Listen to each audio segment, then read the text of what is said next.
right, if we could have everybody please take a seat. There's a couple more chairs over here on my right. I don't want to plug the back up there because we need to keep the safety aisle in there. All right, I'd like to thank everybody for coming tonight. This is the second time we've got all the boards and commissions together in a couple of years here, so I think it's probably been 2 years since the last one, 2 or 3. And what I'd like to do tonight is to do something a little bit different. Tonight we have Dick Carlisle and Sally Eminger from Carlisle Workman, and they're going to run a program tonight for us to help us start thinking not necessarily out of the box, but differently, or talk about things we can do to move Highland into the future. So I really want to thank all of the people that have committed to Highland Township as commissioners and ZBA board members. Makes a huge difference that we can get people to, a lot of them stay almost a lifetime, Gene. And Roscoe, more than a lifetime, thank you. And I'd like to thank everyone for showing up tonight. It's going to be a little bit different. It'll get explained as we go along. We are going to allow a little bit of participation when the time is right. We didn't have enough. We do have some more yellow pads, but we're going to actually let the audience be a part of this if you want to. So you'll fill out some information, stick them on the boards, so we'll let you be a part of it. But without further ado, Mr. Dick Carlisle. Okay. Protocol is necessary, really. Rick is going to be my PowerPoint operator, and I've got strict instructions from Eugene not to read the PowerPoint. So that's why I'll stand in front of it so you can't even see it, and that way I can't read it. Does that work? I wanted to sort of frame the discussion tonight in terms of what it takes to be a community that can transform their vision into being a successful community. Rick? And I want you to start really by asking yourself, next slide please. Try. Yeah, I know. See, remember, I told you I was going to point at you when I went. Okay. No, I want you to ask. There's 3 questions that I want to keep circulating in your mind tonight. The first one is, why are some communities more successful than others? The second one, what does it take to be a successful community? And the final question is, do we, as a community, have a strategic vision to become successful? I want to make sure that everybody understands that success is measured by your estimation in terms of what it is that you want to achieve. So I'm not saying that there's a formula or a particular guiding light of what is success. That's what you define as a community and what you and your residents collectively define. But you should be asking yourself, what does it take to become a successful community? And that really starts with, I call it, the vision thing. George Bush would call it the vision thing, and whatever. Successful communities, collectively develop a vision for what they want to see for the future. It's not an easy thing to do. It is time consuming, but long term, it is worthwhile. And a vision without details generally it does not lead to success. Also, communities that back up that vision with the funding that's necessary or secure the funding even from elsewhere are going to have a lot more success in implementing the vision that they see for their community. And finally, when you're trying to develop partnerships, and frankly, in this day and age, with the resources that we have as government, not a lot of things are done without public-private partnerships or partners through collaboration with other partners. And the more detailed your vision is, the more successful you will be able to articulate that vision and attract partnerships. So when I use this methodology, and you may have heard it from me before, I don't know for sure, but almost every issue can be boiled down and resolved through the 3 whats method. The first what is really what is important to your community. If you can't identify that, you've got a problem, okay? What is important to your community? The next question is so what? And that you have to be able to answer is why is that important? If you can't define why something is important, then you better go back to the first one, because obviously it's not important enough for you to say why it's important for your community. And the third what is, it's great to be able to say, we've done the first two whats, but the third what is, so what, Okay, what do we do about it now? So again, being able to identify specific action, to identify, a particular issue that you think is important is ultimately what you need to do. And what does that really result in? Next slide. Really, what that truly is that ends up becoming strategic planning. Now you're starting to think strategically that we have this issue, it's important, this is what we're going to do about it. And you set goals and a time frame associated around it. And it really becomes, a much more effective way to achieve things that you want to achieve to become a successful community. And that is really thinking more strategically. And I will say that, the Planning Act has given us an opportunity to think a lot more strategically, because we're required every 5 years to update our plan. And a lot of communities look at this as an opportunity to look at both short-term measures that are able to affect long-term goals, because they know they have a 5-year time frame that they have in which to consider this and then reconsider it and see if it works or not. Rick? So I didn't develop this. I found this model for success, and it's really successful communities. It's like spokes of a wheel. Successful community has these several elements. And I'm going to go through these, but I'll just go through them very quickly. Compelling goals, leadership, funding, staff support, strong execution, community engagement, and they're opportunity focused. Next slide. And what do we mean by this? Wow, we have smaller. Compelling goals. Again, this is back to being able to articulate your vision in terms of a goal, okay? We are going to do this. And if you don't have goals, you don't know what it is that you're trying to achieve. And hopefully we all set personal goals. Communities should be doing the same thing. These goals don't need to be cast in concrete. Again, if you're thinking strategically, you're always going back and reevaluating the goals that you establish and saying, is this still realistic? Do we need to adjust this? Did we achieve this? Why didn't we achieve it? But having compelling goals is very important to become a successful community. You've got to be opportunity focused. I know that every community, from time to time, is faced with an unforeseen opportunity. And it's time that it is at that time that you have to make a decision. Are we going to seize that opportunity, or are we going to let that opportunity pass by? And so consequently, you have to be prepared to be at least thinking what happens when an opportunity comes your way and you're able to recognize that it is something that will improve your community. The third thing is community engagement. I don't need to say anything more about that. I mean, communities that are able to bring stakeholders into the picture are going to be more successful, because they're really going to be acting upon what their stakeholders, their residents, their citizens feel are important for the community. So community engagement is incredibly important. Next slide. Working on it. Okay. Strong execution. Again, the now what portion, the what, so what, the now what. Being able to execute, whatever it is you're trying to do is very important, because if you never get to that point, these people are going to lose faith in what it is that you're attempting to do. So having a plan to strongly execute what you are doing is extremely important. So a lot of times it's taking on the more simple measures and successfully doing it that gives you the confidence to be able to take on more complicated things in the future.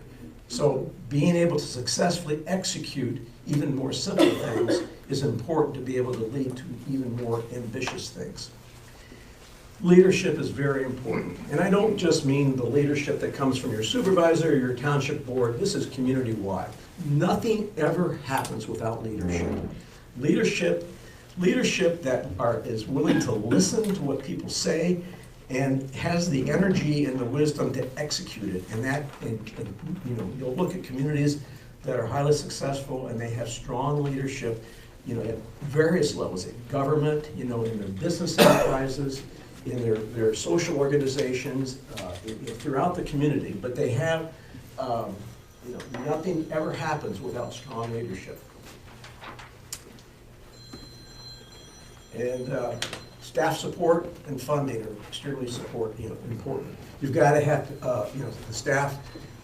You have to have staffing available to be able to help you execute the things that you want to do, and you have to be willing to pay for the resources that you need to execute your vision. And again, in both areas, communities that are successful really devote attention to both of these things and are willing to put resources, both from a staffing standpoint and a funding standpoint, in order to implement their vision.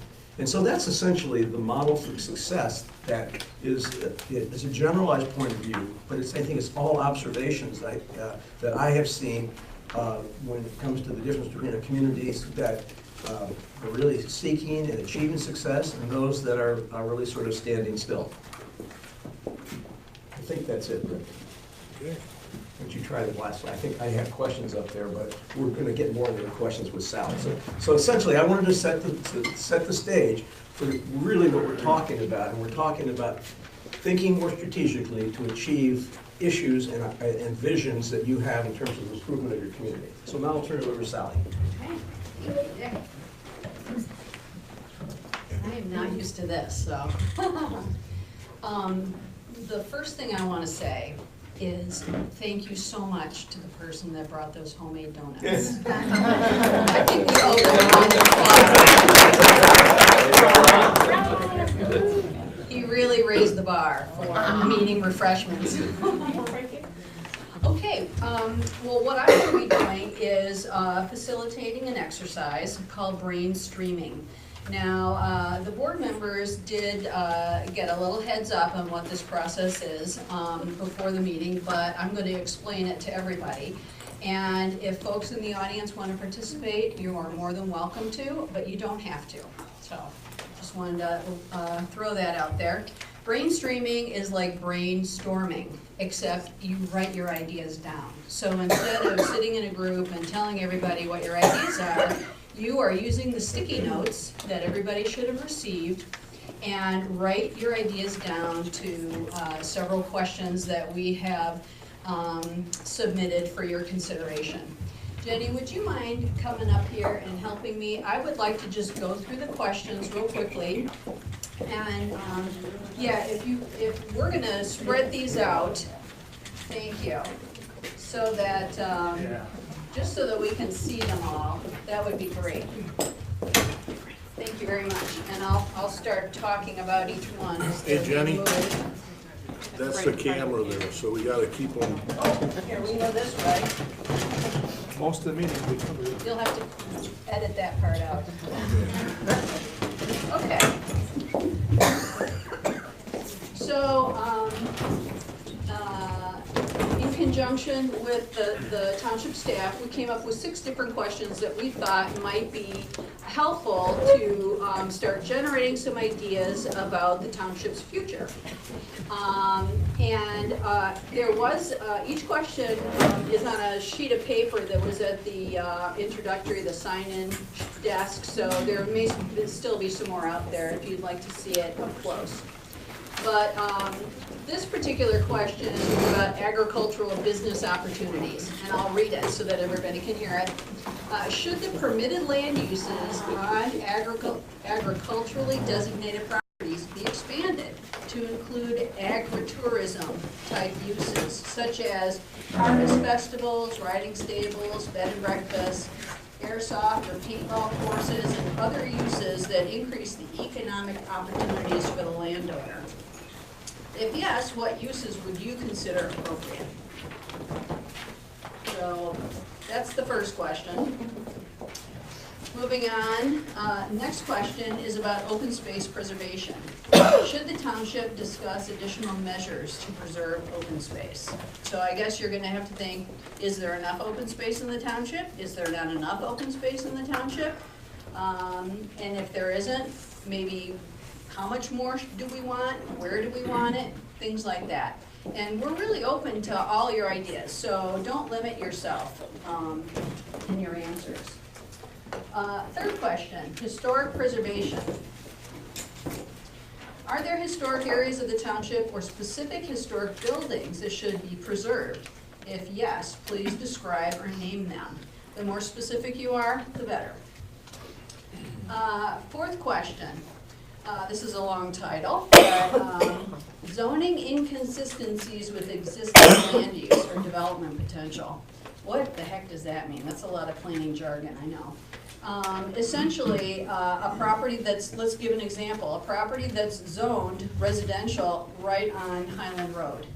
You know, should it continue to be zoned residential? Should it be zoned agriculture? Should it be zoned something different? Or have there been several proposals or people coming into the township saying, hey, I really want to put a small restaurant there or some other type of commercial use? So that's really what we're trying to get at this question. Are there properties around the township that just that have a very old land use that is maybe not desirable for that location anymore, and that maybe should be changed to something new? Okay. Question number 5, sewer service. Very interesting topic. Should the township prepare a comprehensive sewer service plan that identifies the extent of future sanitary sewer? Part of that question also asked, should there be an implementation schedule? And I guess if you could talk about, you know, how quickly or slowly that should be done, that would be helpful. And funding options. You may have some great ideas about how that might be able to be funded. What other related issues could be addressed through this planning process? And last but not least, my favorite question, other. What other issues do you want the Planning Commission to look into and present solutions for? So we came up with these, you know, different categories. You may have some very different categories that you think need to be addressed in the near future, and that is the question for that.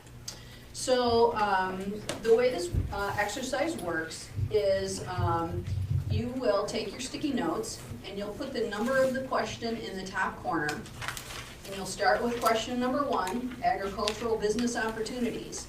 And you'll write your top idea for that question down on your sticky note. 1 idea per sticky note. And we have lots of sticky notes, so don't feel shy. Once you get your idea down, and folks in the audience, this might be a little more difficult for you because you don't have a table. We will be coming around, Dick and Jenny and I will be coming around and gathering your ideas, and we're going to be posting them up here on these boards. And as we're posting them and people are writing their ideas down, we're going to be organizing these ideas. And the neat thing about this exercise is it generates a ton of new ideas very quickly. And the other thing is it really establishes priorities, because surprisingly enough, for one question, you'll have 15 or 20 people that have the same idea. Well, guess what? That's probably a really big idea for this community. So that's how that works. And then after we get this done, and we get kind of the ideas all organized, we will reconvene as a large group and we will go through the results of the exercise and have a discussion. And a lot of times, additional ideas will come out as a result of that discussion. So, does anybody have any questions about how this works? Yes? Amazing. If somebody wants to write down a reinforcement for ideas that are already on the board, then they should do so. You write your ideas. Whatever you want. You write whatever you want, and we will do all the organizing. Yeah. So, during the discussion, there might be a lot of discussion about that is such a great idea, we love that idea, it is the idea, and that will become very evident. Right. So this is your individual work time. Remember in kindergarten you had to work by yourself for 10 minutes or whatever? And then we'll come back as a large group. So, and we won't start the discussion until everybody's had, all their ideas taken and posted. And what you have, when you're done with this thing, just wave it and we'll come around and collect it, okay? And folks, with,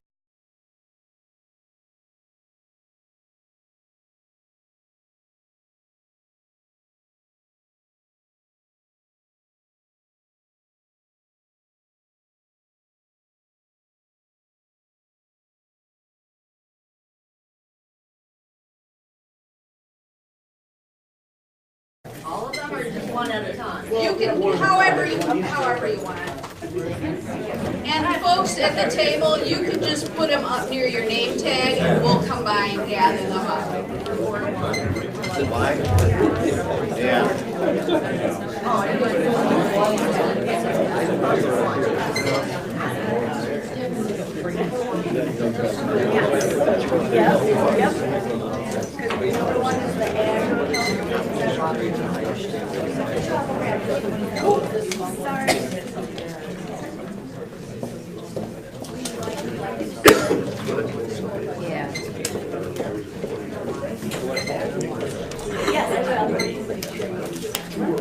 Oh, yeah. Have a number on them. Number one is ag, number two is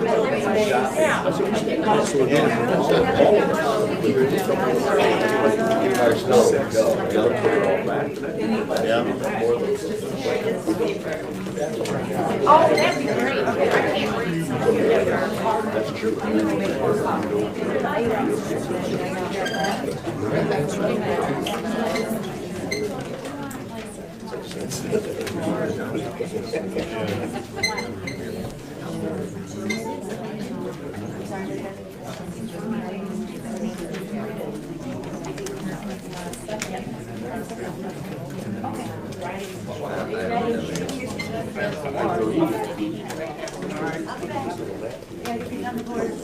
Oh, yeah, now I understand.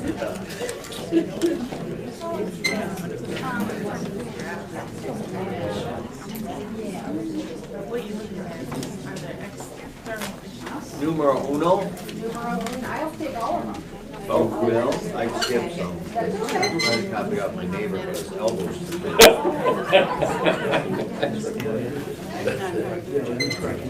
Hey, Joe.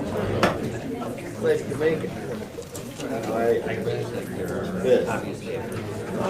Yeah, Happy New Year. Not yet, not yet. Give me time. Yeah. You know why? You know why?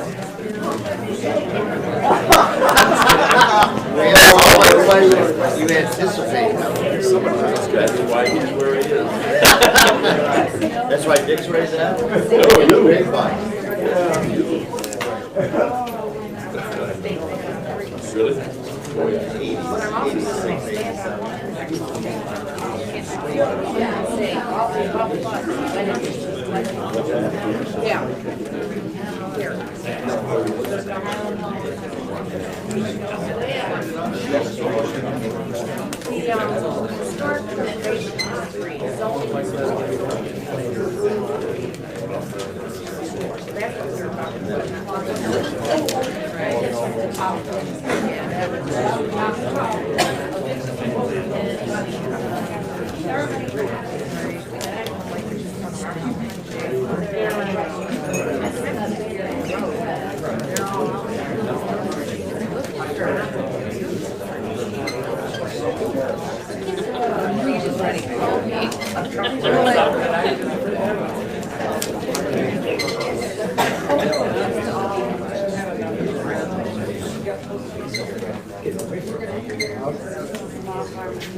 Yeah. How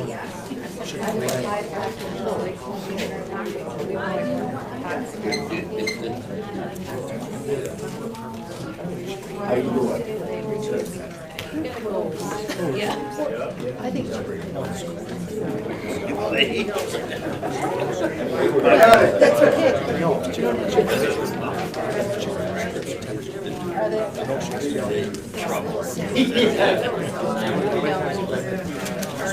Twice, down in Myrtle Beach. I'm not ignoring you.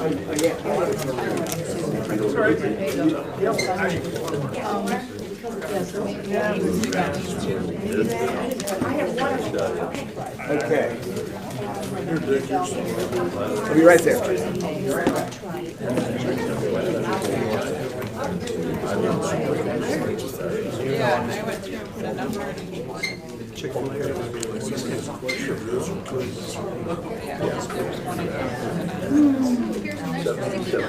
That's for you, Beth. Yeah, they are.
Yeah, I can talk pretty good.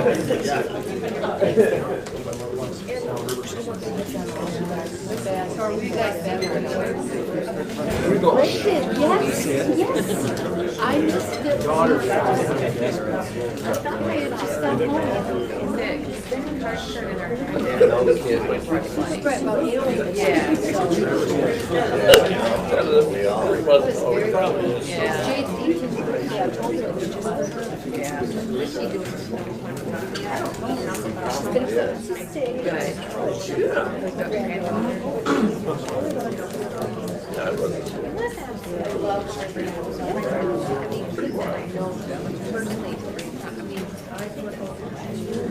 Yeah, that's exactly. They told her she should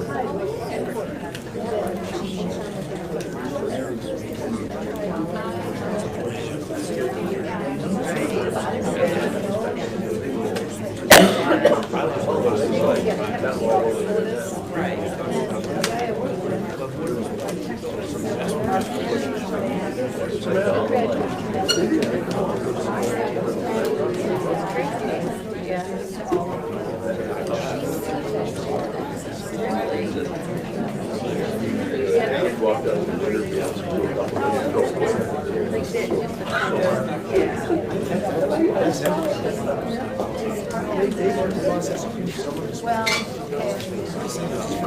I know. Yeah.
Oh, that's,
I know.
It's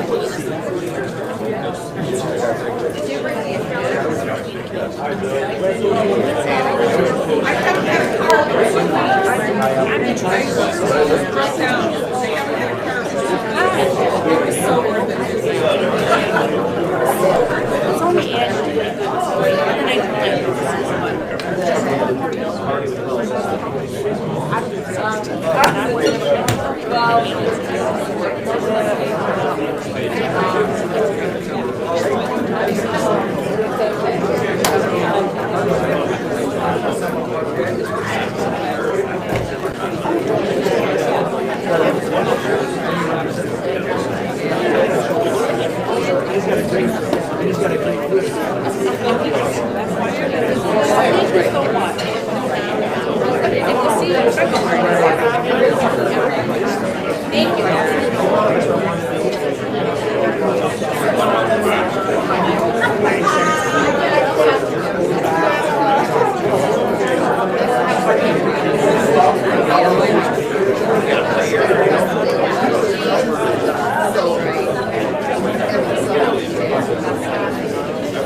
Okay, if we can get back together here, we're ready to start our discussion. We got a lot of ideas up here. Could we have everybody kind of get back into their places, maybe? Maybe grab another donut? We're going to make them all fat and happy. Yeah, that's it. Okay. What we're going to do is we're going to go back. We're going to summarize, because not surprisingly, because when we do this is what usually happens, we get a lot of ideas that are similar in every category. Being Highland Township, we also have a lot of diverse ideas. So we have a lot of interesting information here to share with you. So, Okay. Thank you. Can it get louder? can it get louder? Can this get louder? Rick will make it louder. How's that? That's better? Ooh, this is weird. Okay. All right, well, thank you very much for all of that. We were scrambling trying to organize all this stuff. What I'm going to do is I'm going to essentially read the ideas where I have the most concentration of sticky notes, but I want to let everybody know that every idea will be recorded. So even if I don't read your idea, it's still going to make the list of ideas, which will be the formal summary of the results of this meeting. So don't worry, your idea is not going to get lost. It is going to be recorded. Okay, so our first question had to do with Agri Tourism, and I think this is the most populated board. So look at the respect agriculture has in this community, and how you all really want to support farmers and agricultural land uses, and you understand that they need, they're a business just like anybody else, and they need to be able to support themselves. So essentially 90% of these sticky notes say absolutely permit agricultural tourism. And I would say 50% of them have to do with alternative event space, weddings, family retreats, that type of idea. So all of this whole big swath has to do with some type of event space on a farm or on an agricultural property. Bed and breakfasts were also incredibly popular. That people thought that was a very consistent use with an agricultural property.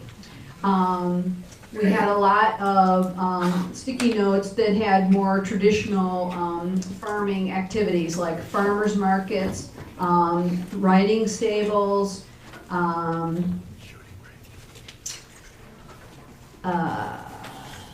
think those are the two most mentioned. We did have maybe 5 or 6 supporters for paintball and kind of alternative activities like that. But we also had 5 or 6 responses that said paintball is not appropriate, or activities similar to that, or RTV tracks and things like that are not appropriate. So there's kind of a mix there. Some folks think that they're a good idea and others aren't. We had 1 sticky note for a restaurant and 1 sticky note for a motel. And that's kind of interesting because if you think about it, if you have an event space, it might be handy to have a restaurant nearby, or it might be, an extended use of that event space. So, those might be appropriate in the right location. But again, that was just 1 sticky note. And then this whole group of notes essentially talked about agricultural tourism, and these activities are appropriate, but you have to have the correct limitations and restrictions on them to make sure that the neighbors are not impacted negatively by whatever use is being permitted on that large lot of the farm. So, any questions? Anything anybody wants to specifically mention that I totally missed? Yeah. I missed. I wanted to put up and I forgot. I would like to add 1 more sticky note, dog park. Okay, great. I saw a We dog have park. room. I saw a dog Maybe park other. sticky on a sticky note here somewhere. Oh, here. Okay, you get it, I read it off. There you go. Good enough. Okay, so Not now the we have dog 2. park. Tell you what, we'll put dog parks under other. The other, The dog okay. park could go in other areas besides just agriculture. Okay. The next question was about open space preservation and whether or not this was important to the township. This whole line of sticky notes say emphatically, yes, it is important. These are ideas about how or what types of uses should go into open space and possibly make it even more usable. Things like bike trails, walking paths, parks, and properties adjacent to existing parks, strategic areas. This I thought was an interesting idea. This person is trying to figure out how this can be done, and it says, open a development rights bank. Transfer rights from prime open space to other tracts where development is more appropriate or desired. So that's a very interesting idea. And a couple people, I link open space preservation to community character. These notes essentially say we don't want to become another, and Farmington, White Lake, there are a couple other communities that were named, more developed communities. So it's interesting because all of these comments are very consistent with, okay, if we're going to preserve open space, we have to find out a way that a property owner is going to be able to support themselves by doing that. So the answers to those 2 questions I think are really consistent. Okay, the third question had to do with historic preservation. I'm sorry, I didn't ask. Is there anything you'd like me to add to the second question? Yes, Rick. I'm going to kind of preempt a little bit. I think most of you understand that the main reason this came about is because not just myself, but Tammy and Judy as in-house officials, we are the ones that receive all of the conversation that comes in the building about how can I use my space, why can't I do this on my land? And in that process, we also hear, when we were campaigning, we hear over and over, we want to keep the rural atmosphere. The common thought process is, let's let the farmers keep the land open. Let's, what do you do with, somebody that has 10 or 12 acres or 15 acres and they want to preserve it, but it's kind of driving them into maybe not being able to afford that land anymore because of the tax cost, or they have some other situation. So what had happened is multiple people have come to us and said, why can't we do this in this space? Why can't we do what we'd like to do? And I'll give you a couple examples. One is the paintball. We want to preserve open space. Paintball doesn't destroy open space.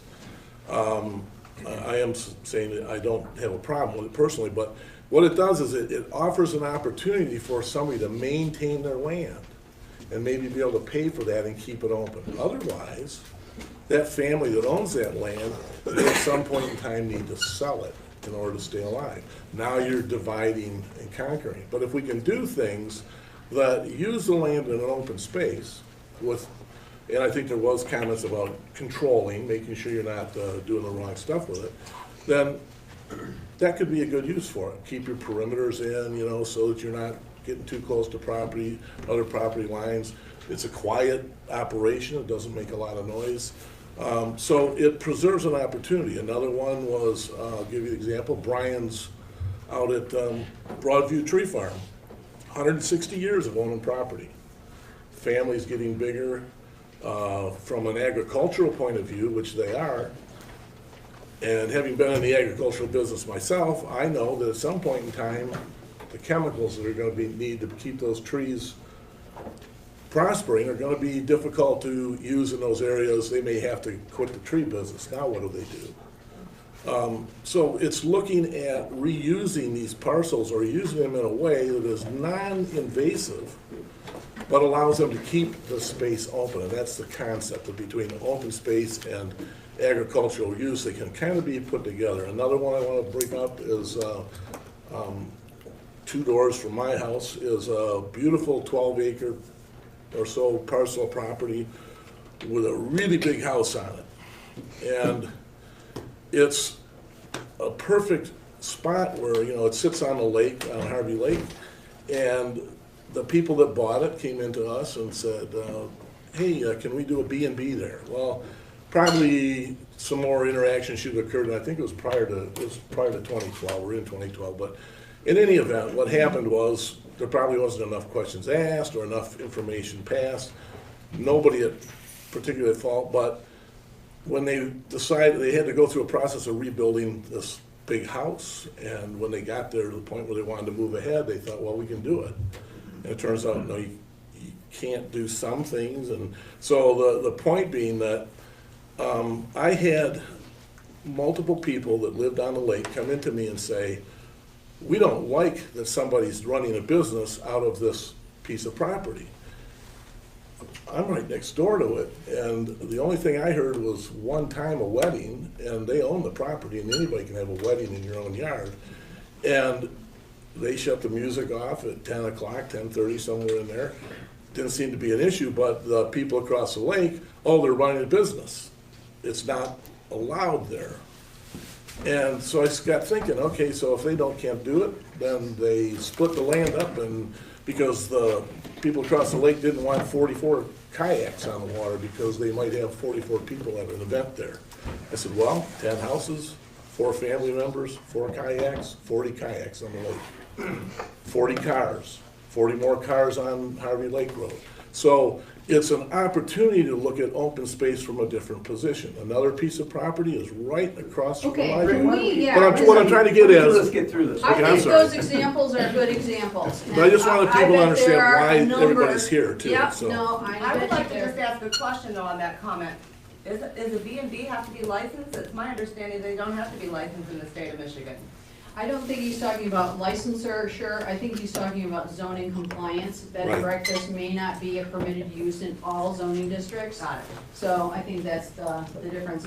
Let's just get through these, and then we will have time for discussion and more comments. So, but thank you very much for those good examples. So going on to historic, I haven't done this, have I? Historic preservation. All right. This was, again, a lot of people thought this was an important concept in the township, and there are probably a dozen different individual properties here that have been identified. And your knowledge of this community is critical for identifying important properties that are important to the heritage of the township. So I think there's nothing on here that says historic property should not be preserved. I'll name a few. We have barns and agricultural buildings. We have the Asa R. Smith building. We have Johnson Block building, Highland Station House, Haven Hill, Armstrong building, the entire downtown. Several people thought that was very important. the Roscoe gas station, the old township hall. His gas is too high though. Gas is 16.9 tonight.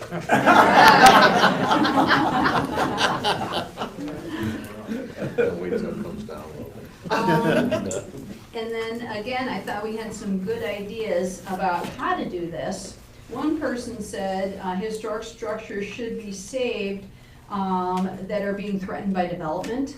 So that's kind of an idea of possibly how to pinpoint what's important to preserve first and soonest.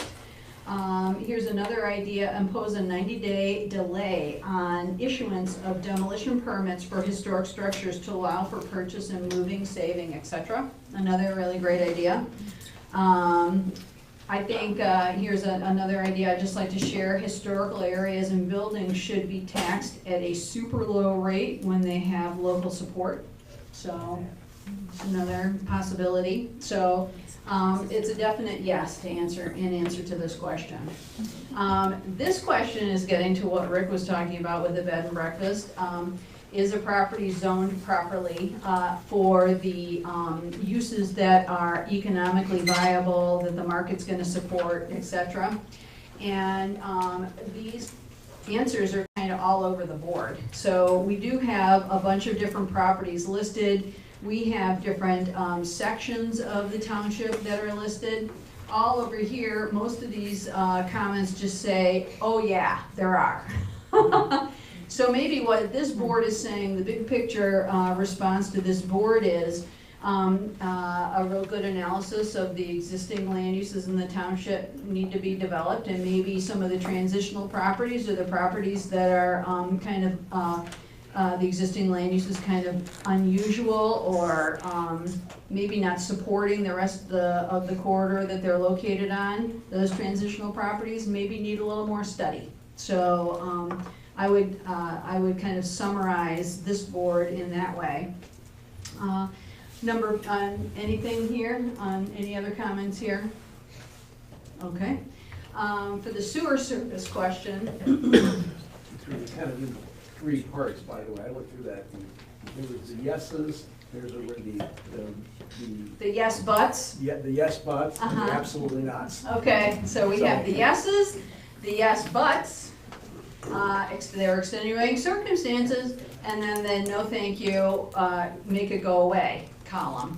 And it kind of seems like, if I'm looking at the patterns on this board and looking at the comments, I think we have the yeses along here, the yes buts are in the middle, and then this last column over here are the no's. So I think, this is good planning. It's very rare to get a yes across the board. It just doesn't work everywhere. So I think a lot of these ideas are going to be important in kind of refining the sewer idea and how that gets planned, how it gets implemented, and how it gets funded. And by the way, I mean, a lot of the comments with the yes buts were very thoughtful because they were tied to what your development expectations were and what the financial capability was of the township to be able to actually fund a sewer system. So. And I'll read a couple that I think are interesting. Sewers are a must, but need thought to control growth. So that's consistent with our open space preservation goals. Sewer service must be community driven. Sewer service is a must to develop downtown and commercial development. Yes, but we want to maintain the rural landscape as sewers are installed. Water should be installed as well. So we're talking utilities, why not talk water? Let's see, lastly, we have a new sewer plan, need input from citizens and education, explaining needed. So, yeah, and here's another one. The sewer plan should be sensitive and support future business plans and goals. So it's interesting. You're looking at it from a couple different perspectives there. Okay. Any other comments that you'd like to add? All right. What were the no's? Why did people not want that? I will read some no's. No city sewers, because there will be increase in property taxes and utility bills. No, not necessary at this time. There were no heck no's. Was there a no heck no? There is a no heck no. I got one. Bring it on. We'll stick it up here. All right, so other issues that the Planning Commission is being asked to look at, or possibly being asked to look at. We've got a number of people here who are interested in bike paths and more sidewalks, pedestrian pathways, things like that. Chick-fil-A, anybody from the South here?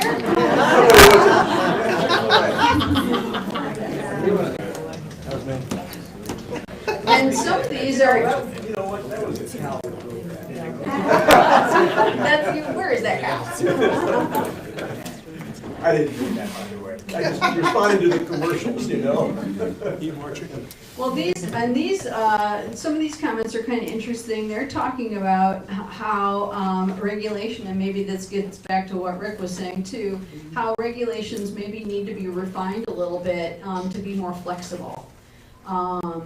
So that's kind of there are 3 or 4 over on this side that say that. There's the dog park. We've got some interesting ideas about where those bike paths should go. Gateway walkway across M59 by library. Okay.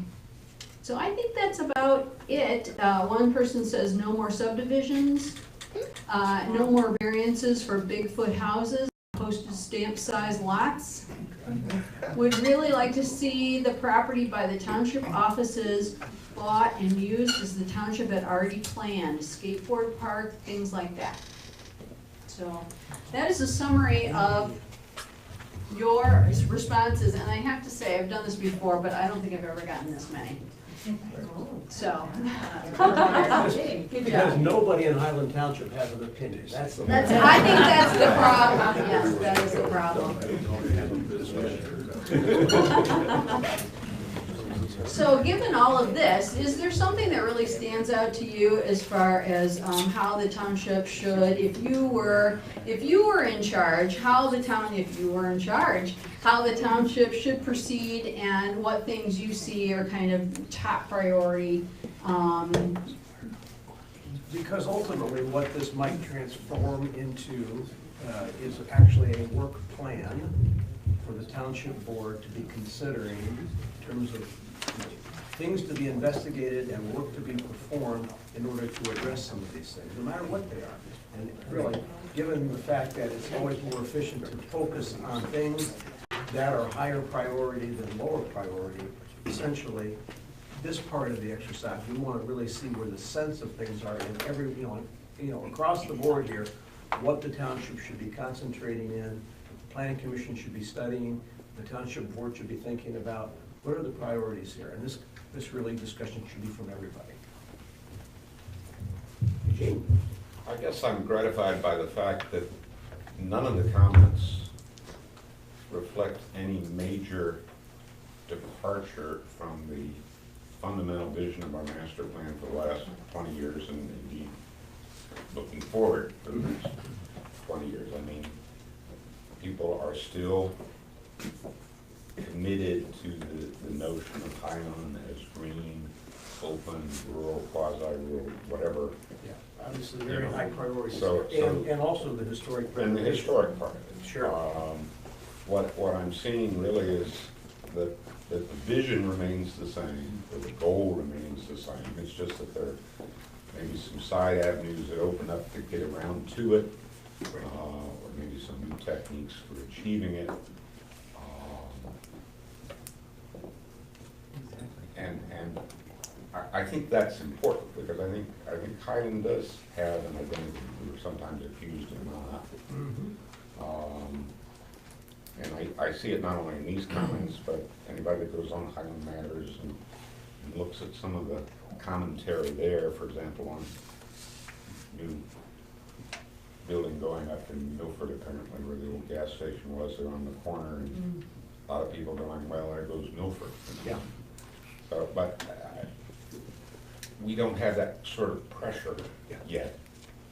And so what I think if I could, what I hear you saying is that we're starting, I mean, there are some patterns that develop through these things. I mean, this is why we do this exercise, by the way, because you begin to start to see some sort of directions. They may not all be in agreement, but I mean, you know, we live here, you know, we live in a democracy and we speak our minds about things. So everybody is not thinking the same, but there is sort of a flow of ideas that come out of all these things. You know, so, you know, these first three boards really support, Eugene, what you're saying from that standpoint, but that perhaps we need to look at some different techniques to get there. Yeah, it's a debate about means, not ends. Right. Yeah, okay. Good. Other thoughts? Thanks, Gene, on that. I appreciate that the words come out to me that an alternative way or other ways to see how we can do these things. I believed in landowners' rights, and I think that one of the things we have to respect, if we are minimal landowners, that we need to respect that there's people that are investing their lives in much larger plots. And yeah, as agricultural, they do get things a little cheaper for tax purposes, but it still isn't enough really to make it so that they can preserve for life forever, perpetually. And so my proposal personally is that we look at these open spaces to be creative. How can we keep them? And the way we've been doing it has worked up to a point, and now we see different things happening in society. We've got different ways, you know, the big box store, I think, is a thing of the past. So now, thanks to Tammy on that comment, I think it's something that really is important to look at, because now we don't worry about that. But developing what we've called, and I've heard called by many, the scenic corridor, maintain that M59 as a scenic corridor. Some brilliant people did that with Woodward Avenue back in the late 1800s, early 1900s. You drive through Bloomfield Hills, Woodward Avenue, you've got that scenic corridor. Where else is that going to be if you develop the heck out of it? But we do have opportunities for some commercial development in a limited mode. So it's important that we look at preserving this open space, but finding ways that we can help those individuals to help us preserve it. And that is looking from a very different perspective, a very different point of view. And actually, as is said so often, get out of the box, come out of the box and find those creative ways. And what has happened is there's been some property owners that have tried some creative ways and then kind of got their hands slapped for attempting it. And so instead of slapping hands and doing things like that, when somebody comes to me and says, why can't I do that? I've been through every question and the answer is, well, because the ordinance says no. And they've got 500 good reasons why it should work, then I think we need to look further. And that's kind of what I'm getting at here. And I think by having our planning commission and our ZBA, our zoning board of appeals, it brings in a big loop. There was a conversation about we want to make sure we don't overbuild because we got a sewer. Well, that's one of the key things. There is a process with the sewer. We do have to look at that. There is a day when nobody's going to have an opportunity to say no. But you also have to say, if you put a sewer in, it will potentially go out of control. So you have to look at it and say, how do you control that? You limit its ability, but you service those that need it. So that's how do we bring this all together? How do we get open space to stay open space? A lot of it has to do with those elements. And Rick, you know, and I think that's, to follow up on that, that was the reason for my comment that the yes buts were very thoughtful. Not that the other comments weren't thoughtful, but they were thoughtful in the fact that this needs to be very carefully thought through, and that there are restrictions and pluses and minuses that have to be, especially the financing, that have to be carefully thought out. But that it was not, an outright no from that standpoint. I think, yeah, there was comment there. Very valid comments, Rick. We are fortunate in Highland that we are like on the last frontier. There's a lot of vacant land out here. We can plan for that with the help of Dick Carlisle and his associates. And we can learn from the communities more to the east of us.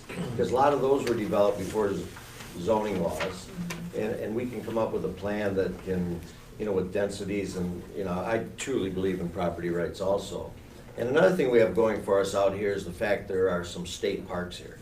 So God bless that, because that land will always be open and it'll never be any pressure to develop it. So that's a plus.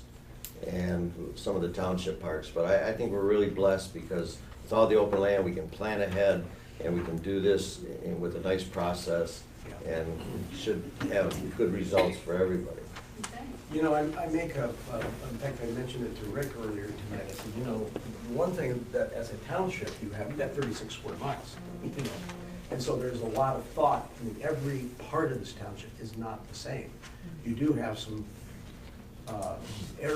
many areas that do have similar and unique characteristics in very large areas. But you have some other areas, like right here where we are, that are uniquely different than other parts of the township. And so we really look at this, we have to look at this in a more specific, you know, targeted approach, so that you can have more of a variety of things and still preserve your basic core values of why you like it, why you like Highland Township the way it is from that standpoint. Other thoughts? Yes, ma'am. I think it's true, we really don't want to have such strict zoning with no flexibility. I think so many of us are here for that now. I happen to know a lot of these individuals who have businesses that they're trying to be creative, they're trying to stay alive, and I think it behooves us to, you know, be behind them thinking outside of the box. Not only do I hate to lose any of the businesses or what their vision is, but them as individuals, they have such value added to our community. Yeah. So I really, it'd be sad if any one of them left our community. I mean, unique and you know, businesses that are you know, unique to a community, you know, are as much a defining characteristic as a lot of other things too. You know, and I think you can all think about places where you've been and that you remember that place because you visited something there that was unique.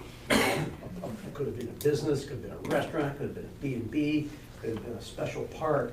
That's what sets in your mind of why that place was special. And that's where you have the opportunity to really focus and hone in on those things and you know, really encourage that kind of thing in the township. Other thoughts? Yeah, can I make a comment? I want to feed off of Rick's.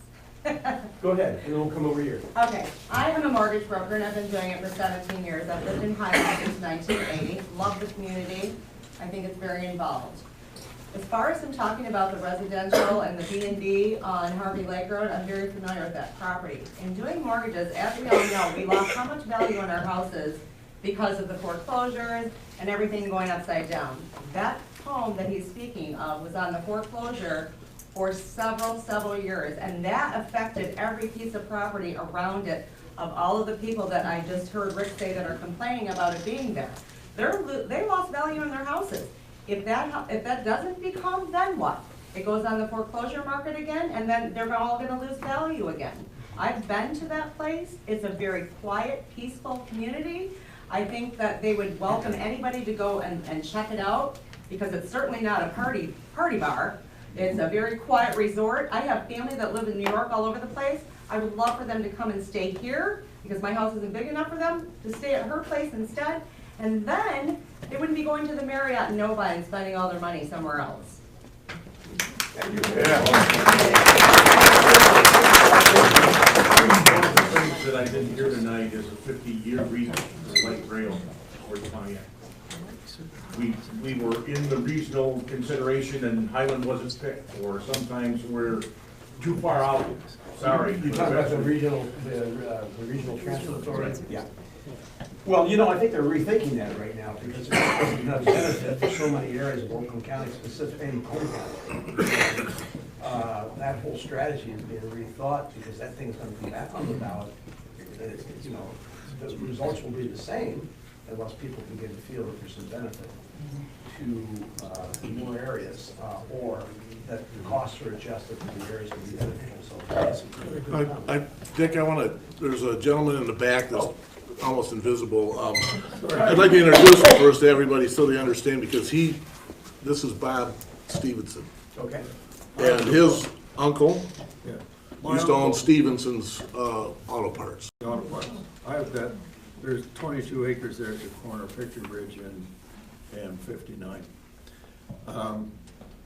Aside from the land use for what I put down environmental sensitive property, there's no zoning for rehabilitating that type of property in the township right now.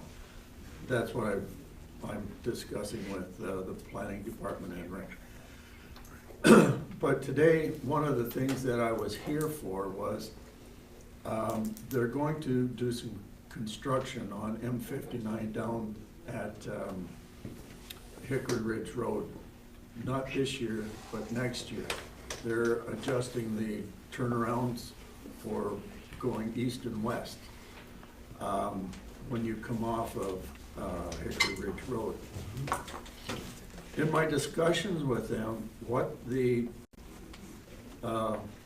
transportation people are finding is that there are a significant number of vehicles coming from Brighton and Hull, that area, going to Pontiac. They won't go down 96 to take them down because there's so much traffic and traffic jam there. They're using 59. So you may not want to have the traffic, but it's going to be imposed on you. So it's, I should say us, but it's something that we're going to have to think about. And there's been nothing said on transit or transportation except for the light rail, but it's going to come. Thank you. Thank you. I just want to thank everyone that came here tonight and all your input, because, you know, as a board member, we really enjoy hearing your input and all these new ideas and everything, and I know what happened with your business, the Red Poppy and everything. But we try to do a balance here. We try to do what, you know, take in everyone's opinion on this, you know, the other residents and everything, and I hope that we can come to some conclusion on this, but it is going to take ordinances and zoning that we can all follow, but, you know, because we have to keep the other people happy that live there too. But I so much appreciate and thank you again for coming tonight and hearing everyone's opinion. Thank you. I just have one comment about the RTA. There is discussion at Oakland County to come up with another plan to put it back on the ballot. But I want to point out that in my commissioner district, which includes Highland, Rose, Springfield, Highland, and Groveland, that tax was overwhelmingly defeated. And if I remember the numbers right, in Highland alone, I think the yes votes were only, well, my whole district were between 15% and 35%. It was overwhelmingly defeated. And I think part of the reason it was defeated is people saw no benefit in it. And the way it was set up is that everybody had to pay, but not, there were some communities that would never benefited off from that, but they wanted a 20-year tax that would raise like $1.5 billion. That's why it went down. I would like to say something.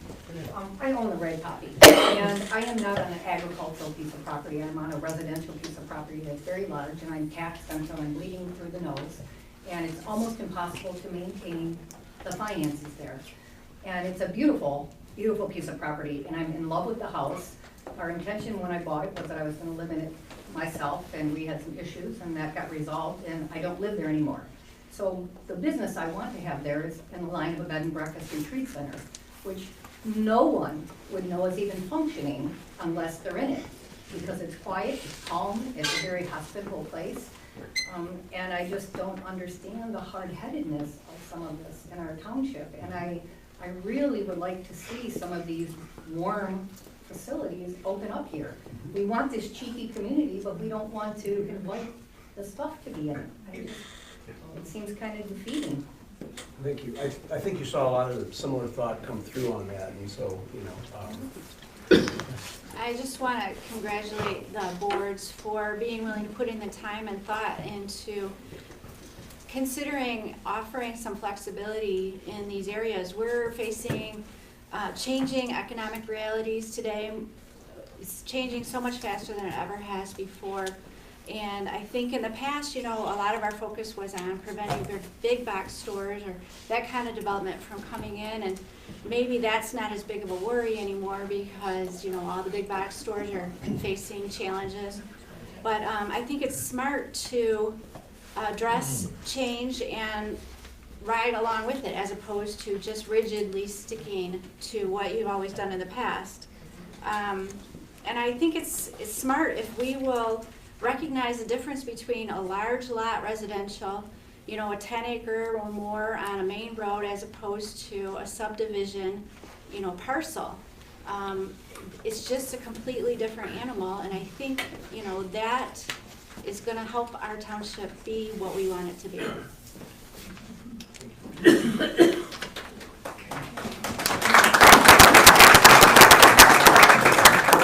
Another hand? Do you hand up around here? Was there somebody else? Any other thoughts? Well, what we'll do with this from here is we were gonna compile these comments and prepare, you know, a report coming out of that, so to speak, you know, essentially reporting what it is, you know, the opinions that have been presented here. And we will be presenting that to the township. I'm sure it'll be distributed both to the board and the planning commission. And then it will be, of course, up to the board and the planning commission to determine, you know, what things that they are going to prioritize and start to work on, and what things maybe need to be set aside at this point in time. So that really is the value of being able to do this, because essentially, you know, you've sort of done the first step of some strategic planning here by identifying some things that may be a priority to try to address. So I think we've got some really great input from township residents, many from township officials here, and I think it's been a very, very productive evening. And you know what? We actually are going to get done on time. No, we're not. Well, you have a speech? I would like to thank everybody that showed up tonight. I know that I want you guys, the people that showed here tonight, many of them have these issues that we're talking about here, and know that you have support in this community. There's not always the best avenue to be able to come in and find out exactly how you want to go about things, but it's important that you come forward and that we bring these things up, and that we do look at things differently than we have in the past. And everybody that I know here that's been in these situations all are looking at the same thing. We've got a piece of property that we want to keep open, and we want to be a part of the community as well. So thank you very much for coming. It's very important to me because I realize that, you know, you're there, you've asked me questions, you're showing me that you're supporting that same type of a process. And don't give up. You know, it's going to take some work on all our parts to look at things. We haven't looked at our master plan other than kind of rubber stamping it for another batch of years. So I think we need to look at our master plan. We need to look at our zoning ordinances real closely. That's another one that we have a lot of things in our ordinances that bring people mad and hornets into our office, and we spend way too much time and taxpayers' dollars playing the lawyer and the kingpin for people that just can't get along. So there's a lot of stuff that needs to happen. And moving forward in the next couple of years, those things are going to happen. But we need your support, and we need your patience as well. Keep supporting Highland. Business is important to us. So are the residents too, though. And most of you are residents of Highland, so it's another element that adds a different twist to it. Highland is a community that's rural because it does allow people to operate businesses in a different formula than most cities do. And I think that's one of the preservations you have to have. You move here because you can do those things.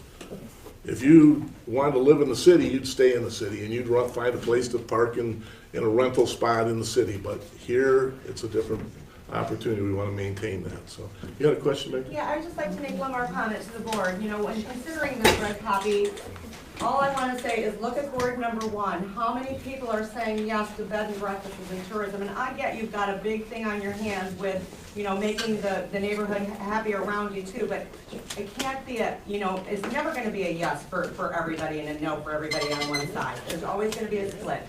What's best for the community? I hope that's what you're going to look at. Is this a good idea for the community? The board clearly shows that yes, we need these things. We need to save these farms with whatever it needs to become, whether it's a paintball or whatever it's going to be. So I hope that you'll look at this with an open mind and look at that board number 1. Thanks. All right. Thank you. This is like, what was the program, Let's Make a Deal? Right. Board number 1, or no, board number 1. Okay, you had a question back there? Real quickly, Go yeah. ahead. I think we've all been made aware of some of the areas where I think the township needs to look at for, like the movie Field of Dreams, build it and they will come. But can you tell us timing of trying to make some decisions? Because I heard Rick mention, you know, the next couple of years, we gotta make some changes. In the next couple of years, we will have to make changes, and they're not gonna be what's on that board, because we're here because we're financially struggling with this business that we're trying to have.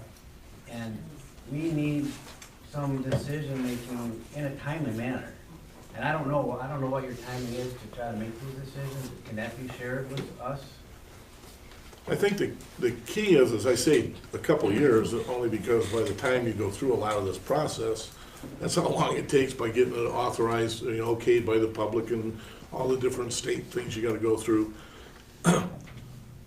I personally want to keep these things we talked about tonight open. In other words, so we're gonna have to have conversation with the board and with the planning commission and so on and so forth to find a way to, how can we address this with an ongoing situation without it being, quote, totally illegal and having to shut down. That's my personal preference, but Well, maybe there could be a temporary permit, like a temporary CEO or C of O when you have a city where they can't move in because something's not completed. Just a thought. That doesn't work with zoning, unfortunately.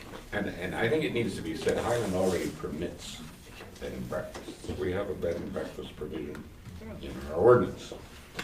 In the case in question, it was that some of the activities went beyond what both our definition and the state's definition of a bed and breakfast are. So I that's- understand that, Eugene, but I have approached it about a retreat center, and I was told that the retreat center in the eyes of the township here is only for churches. And that is not the definition in the state or the community around us. We do not have a zone for commercial retreat businesses per se that could be shoehorned. But we do have bed and breakfast. I mean, you could have people there, they spend the night, they have breakfast in the morning, and they take off. then my answer to that is we need to do something about it. Yeah. Well, and I need to do something. But, and maybe it's good to always err on, or end on a note of caution. Whatever ordinance you write, you hopefully attract the good ones, okay?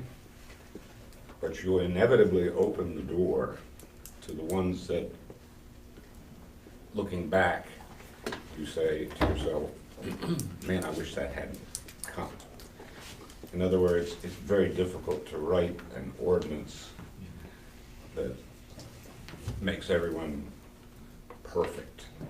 That's why they're so strict in the first place. If everyone was perfect, we wouldn't need any ordinances, we'd all just get along.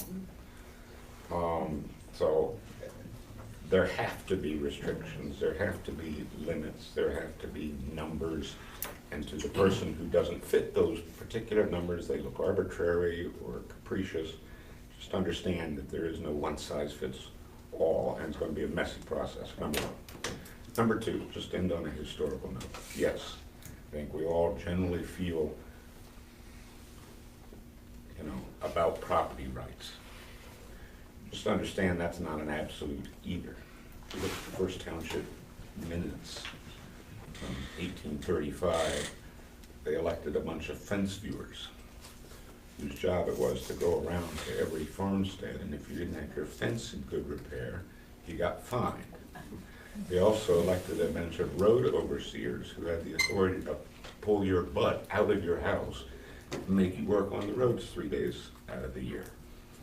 So it's never been absolute property rights. It's always been property rights tempered by a responsibility to the community as a whole, and that's what zoning ordinances try to do. Strike that balance between maximizing your individual freedom, but not at the cost of the welfare of your neighbor. So my comment to that is, we haven't necessarily done the best job. And we can do better. Okay. And so when you do those things, yes, but we need to bring the input in and listen to that input with wide open ears and say, how can we make some of these things work? Maybe they just don't. And I think some people will realize that some things just won't. But we gotta open our ears. We've gotta be a little bit broader scope on some of these things. Put the restrictions.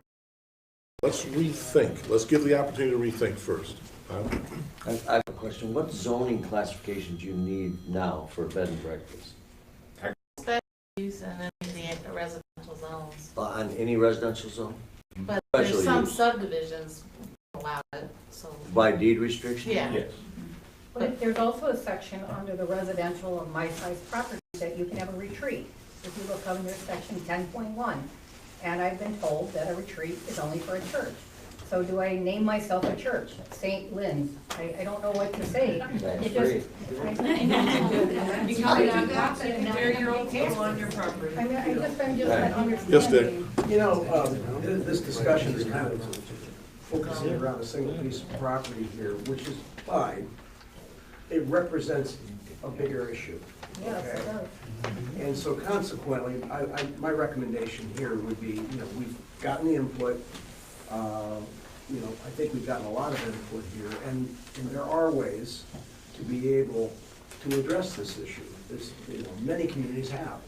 It's not as if it's a foreign subject from that standpoint. Eugene is very correct, you're correct, they're correct. It's all a matter of a balance, though, in order to try to provide something that, in the long run, is in the best interest of, most of the community. You're never going to satisfy everybody. So, I think rather than debate, about this issue anymore tonight, we know what the issues are. I think it's representative of a much larger issue that, in all likelihood, the township will need to spend some time addressing. Okay. Yep, that's exactly right. So, all right, anybody else have any other questions?